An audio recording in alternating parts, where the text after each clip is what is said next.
सैन्याच्या नव्या तुकडीनं अखंड प्रहार युद्धाभ्यास केलेला आहे। या तुकडीची वैशिष्ट्ये काय आहेत आणि पाकिस्तानच्या दहशतवादी कारवायांना ही तुकडी नेस्तनाबूत कशी करेल, पाहूयात या रिपोर्टच्या माध्यमातून। जैसलमेरच्या रणात रुद्र प्रहारचा आवाज। भारतीय सैन्याची नवी तुकडी रुद्र ब्रिगेड सज्ज।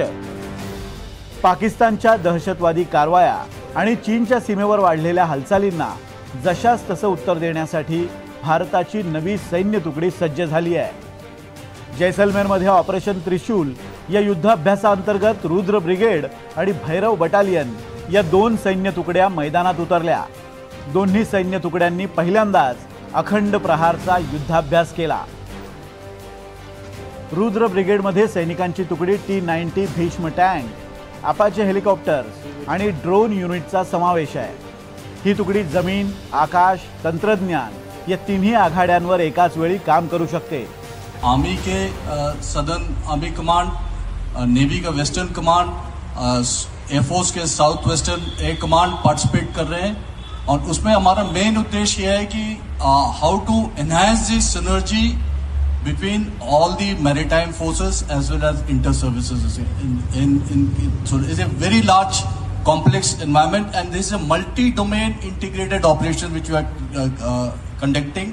This includes, other than the conventional part of cyber, space, all these aspects also are being considered. And in Navy में कम से कम 20 से 25 ships participate कर रहे हैं। उसी हिसाब से Air Force के भी larger number 40 say plus fighter aircraft and other support aircraft are participating, and army का भी including the amphibious operations, हमारे जो जलश्वा जो ship है LPD है और जो LCUs है landing craft utilities वो भी participate कर रहे हैं। So it's a multi-scale integrated multi-domain operation which has been conducted at larger scale from the period about it's already started till 13 November we are conducting this exercise.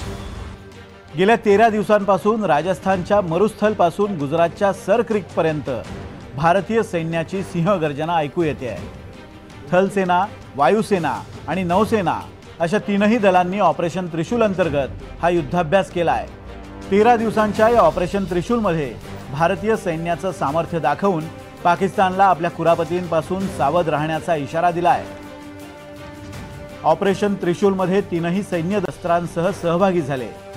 आर्मीचे T-90 युद्ध tank, Arjun tank, BrahMos missile आणि Akash air defence system, वायुसेनेची Rafale, Sukhoi 30 ही लढाऊ विमानं आणि Sea Guardian तसंच Heron drone, याशिवाय नौसेनेचे Kolkata class destroyer, Nilgiri class frigates या विनाशकारी मिसाईल्सचा समावेश होता।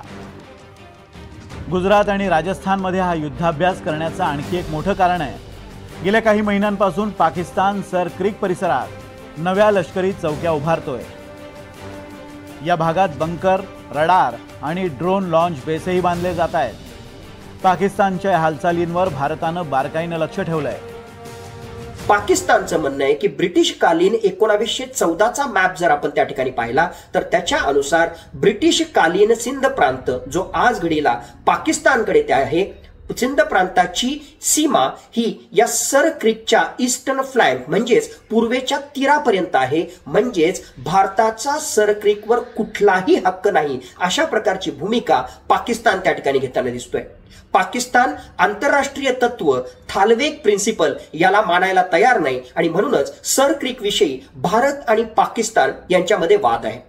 मागच्या काही काळामध्ये या सर क्रीकच्या भागामध्ये ज्या प्रकारे मोठ्या प्रमाणामध्ये हायड्रोकार्बन म्हणजेच नैसर्गिक वायू आणि पेट्रोलियम पदार्थाचे साठे उपलब्ध असण्याचे वेगवेगळ्या प्रकारचे रिपोर्ट येत आहेत। सोबतीलाच ही खाडी असल्यामुळे इथे मच्छीमारांसाठी मोठ्या प्रमाणामध्ये मासे सुद्धा उपलब्ध आहेत आणि म्हणूनच इकॉनॉमिकली आर्थिकदृष्ट्या याचं महत्त्व लक्षात घेता त्याचबरोबर भारत आणि पाकिस्तानच्या सुरक्षेच्या दृष्टिकोनातून सुद्धा सर क्रीकचं विशेष महत्त्व असल्यामुळे भारत आणि पाकिस्तान यांच्यामध्ये सर क्रीक विषयी वाद वाढतच चाललेला आहे।